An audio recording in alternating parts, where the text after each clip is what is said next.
For the final recording, we are going to go through two examples, and then the final worked example you can go through by yourself, and then there are two practice problems at the very end, and the answers will be uploaded to Canva.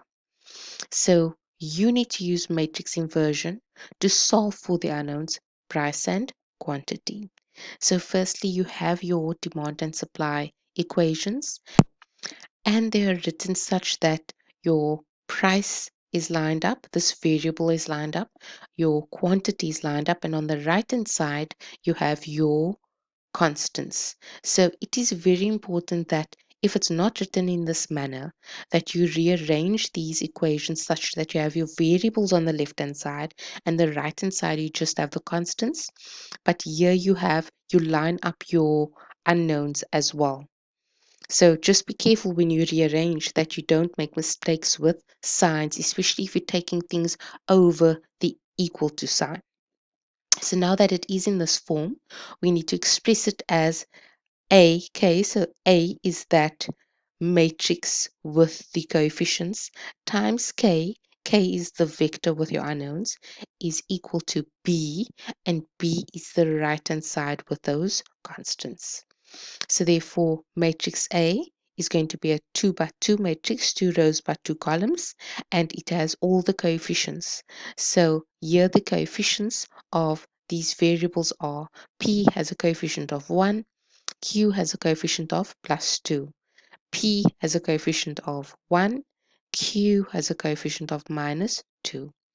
Now K is my vector with my unknowns, and it is written as P because that is the first unknown that is given, and then Q, that is the second unknown that is given. So there's my vector K, and is equal to my right hand side that has these constants. So you write that also as is.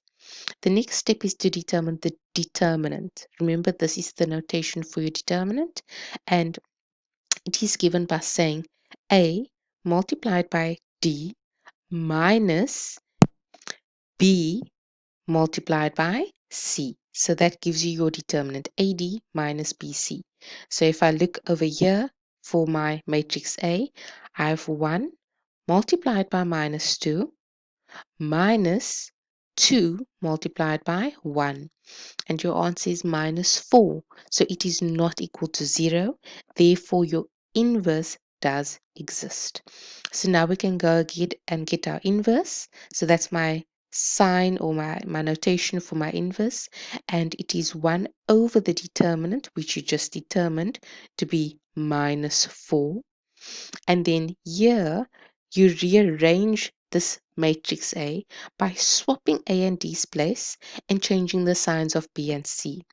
So if I swap these two around, I'm going to end up having minus 2 there and 1 in the bottom right corner. And now change the signs of B and C. There they were positive. Now they are negative. So this is my inverse. 1 over the determinant times this matrix where we've swapped those two elements and changed the signs of those two elements. Now, of course, you can multiply this by the scalar 1 over minus 4.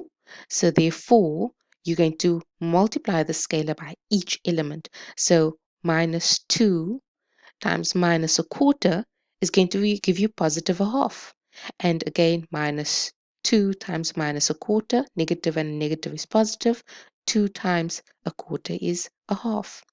And again, minus 1 times minus a quarter is just going to give you positive a quarter.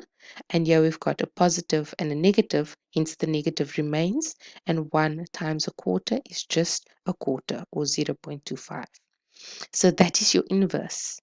Now, the final step you saw from the previous slide, in order to determine K, K was the vector with the unknowns.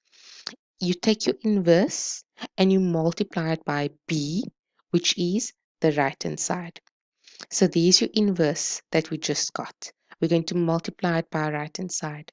So now we need to apply general multiplication. So I've got a 2 by 2 times a 2 by 1, which means my answer must be a 2 by 1. So in order to get this element, it is in row 1, column 1. It means I need to take my row 1 by my column 1. So therefore, 0.5 multiplied by 30 plus 0.5 multiplied by 4.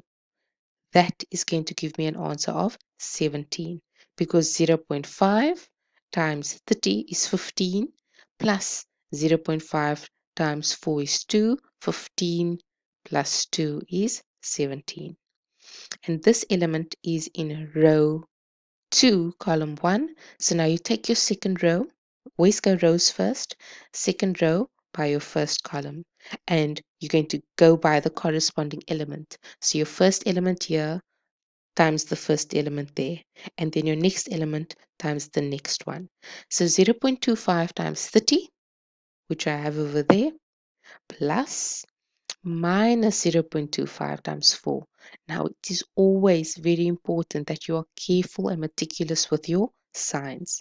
So minus 0.25 times 4, don't drop that negative.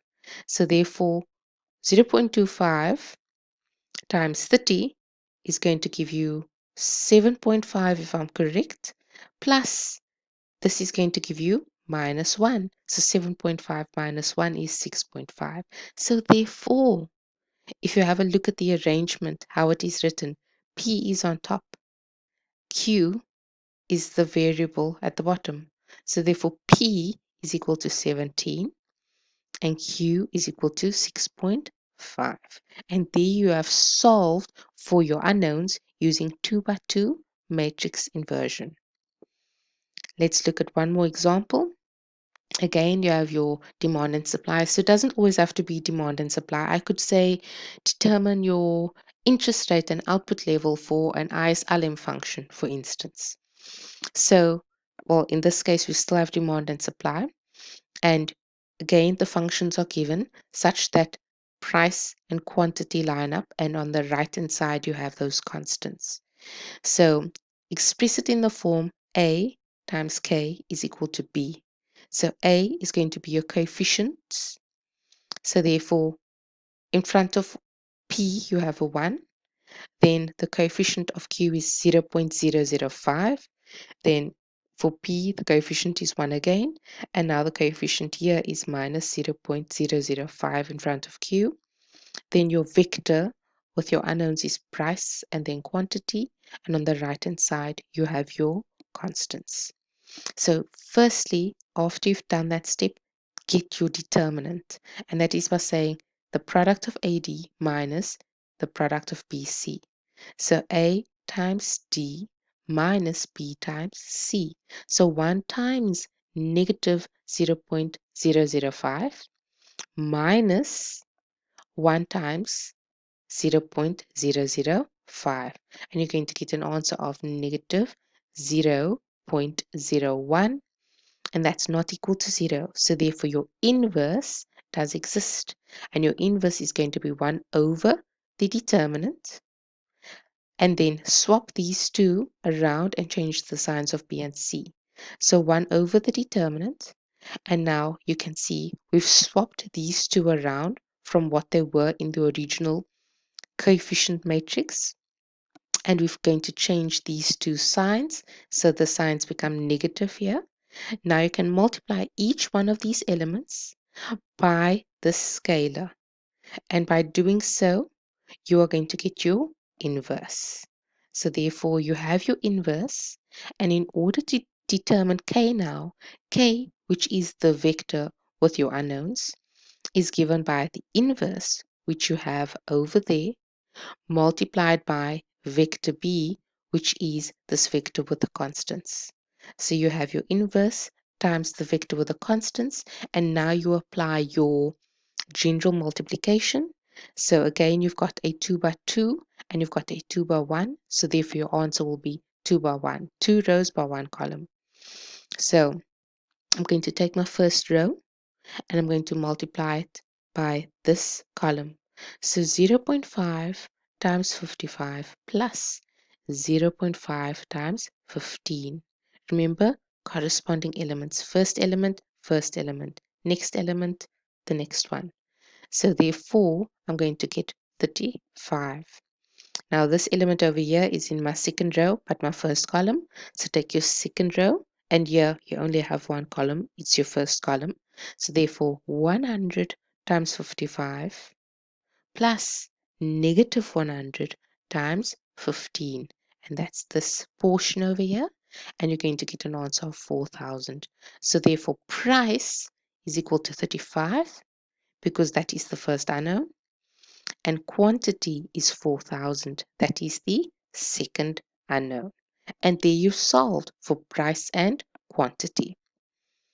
There's one more example for you to attempt on your own, and it's fully worked. So I'd suggest that you try it first and then check your answer.